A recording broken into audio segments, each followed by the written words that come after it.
Hi, my name's Jared Maple, and I'm writing and producing my first ever album. It's called From Birth, and I'm going to tell you guys how I'm doing it. Alright, so the reason why I started producing is because I've always had this love for music, you know? When I was a kid, growing up, my dad basically raised me on Kiss, Motley Crue, and somehow a Lenny Kravitz Greatest Hits CD found its way in there.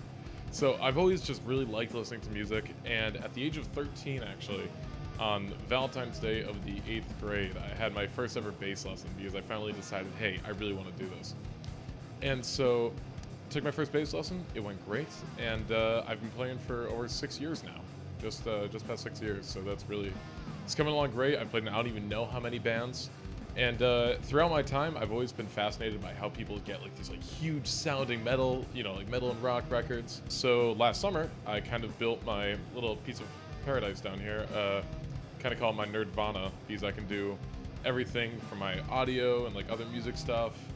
I have my amps here, and then I also have, you know, my dork collection, as I like to call it, with my Overwatch pops, and then I have some of my like older Bionicles and all that other nerdy goodness. And yeah, so I started doing this. I basically loaded up Adobe Audition, and I never really looked back. Now, the first song on the album is called 50 Blessings. The name of the song actually came from the bad guys in one of my favorite video games, Hotline Miami. 50 Blessings is the name of this organization that wants to try to start a war between Russia and America to kind of start the world anew. And while you're playing Hotline Miami, you're playing as these mass killers that are basically forced to do the dirty work for this organization. And the way on how I got the name for the song is because after listening to it, I didn't really have a name for it, and I was always kind of just couldn't really find anything that fit. Then thinking, I was like, hey, this song really reminds me of Hotline Miami. It has that whole kind of like ominous, kind of mysterious feel, but it's also like really hard-hitting. Like I'd want to listen to it when I'm playing the game. Secondly, we have a song called Lambsauce. Same kind of thing happened with this song regarding the naming, where I didn't really know what I wanted the song to be titled. I was kind of at a loss. I wrote it, and nothing was really coming to mind until one night. It was one of those really late night, like YouTube, why are you watching this type of sprees. And I found this video of Gordon Ramsay screaming at his cooks in Hell's Kitchen, "Where's the fucking lamb sauce?" And I just bursted out laughing at like 1:30 in the morning, and I just thought it was the funniest thing. So henceforth, that song is called Lambsauce. And Lambsauce was actually the first song that I've ever really recorded on my own. Not the first that I've written, but it was definitely the first that I've recorded. And how I did it, I actually booted up Easy Drummer 2 and Adobe Audition. I found a very basic, like metal, like really fast double bass pattern in Easy Drummer, and I clicked and dragged it into Audition.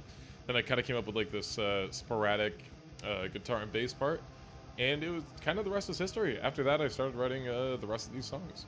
So The Root of Everything was kind of written as an homage to one of my favorite songs, and it's Yellowstone by Gojira. And for anybody who's a fan of Gojira, you know, and anybody who knows me knows that I'm a huge fan of Gojira, just because they have like these super weird time signatures. They're always like just moving like really fast. It's hard hitting, it's relentless. And in their latest album, they put out this track called Yellowstone, and it's just this bass, like this really calming bass and drum solo, which is just like really grooving. You just kind of move your head to it, you know.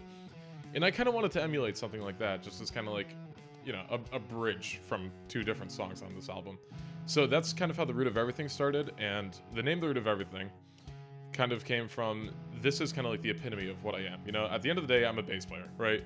I live for the riffs. I love the low end. Everything is great about it. I love it. And so that leading into this, so the life, which is the root of everything, leads into the death, which is the Necromancer, which I think at this moment is probably my favorite song that I've written. So like at that point, this is kind of like the keystone, you know?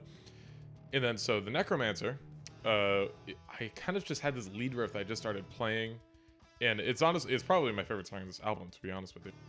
Hey guys, Jared from the future here.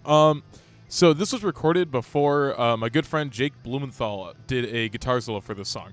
So I just wanted to toss that in there. Yeah, let's continue. So the Necromancer was actually written kind of in a weird way. I was just like, you know, I really want another song to kind of beef up this album, right? And then I just started playing the opening riff to the Necromancer, and it was the lead part, and I was like, oh yeah, I was like, I'm really digging this. And so the more and more I got into it, just the riffs filled up the screen. That entire song was written in maybe 2 days. And it was like the chorus I love, just like it's super fast, just I know I've said this with a few of our other songs, but it's just like relentless. It just doesn't stop.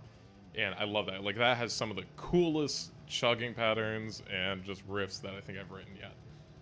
The last song on the album, it's called Begone, Thot. All right, and for those of you who don't know, Thot is a synonym for something such as an unfaithful lady friend, or a hoe, you know? And that was kind of written at a dark point where I really just wanted somebody to give me my space. And so I kind of channeled a lot of that into the song. And doing so, I think I wrote this really cool song. Like a lot of the songs on here, it's fun to bang your head to, and it's really kind of like a deep song. It's really personal to me. And Begone, Thot, I am proud to announce, will be the closing track on my EP. Because I think it's just a really good thing to end out on with like just the fade out. It's just so perfect. So this fantastic artwork for the album was done by Nicole Day.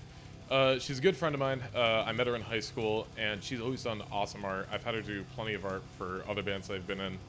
And yeah, I can't say enough about her. So if you guys need any awesome album art, hit her up if you need any cool art. So thank you, Nicole. And next up, I'm going to talk to you guys about what really inspired me to make this album. So naturally, seeing all these other people record and everything, I'm like, God, you know, that's so great. Then there's the artists that really are behind the writing process of it that also fascinate me. Some of the biggest names that come to mind to me are Jason Richardson. He just put out his first album, or first solo album, I should say, last year. And that has some of the coolest elements that I have ever seen in an album ever. Next one is Ryan Bruce.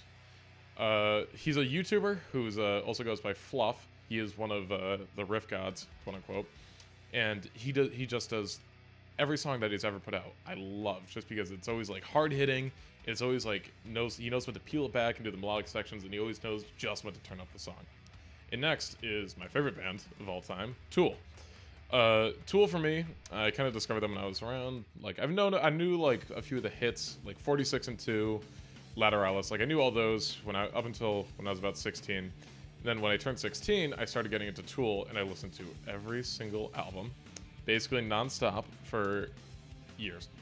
And even to this day, I still love listening to Tool, and I'm sure that anybody who really listens to this album or any of my other band stuff, just the Tool inspiration just kind of flows out of me during a lot of that stuff.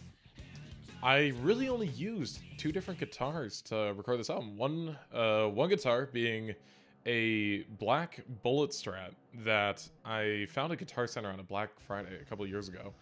Picked it up for $90.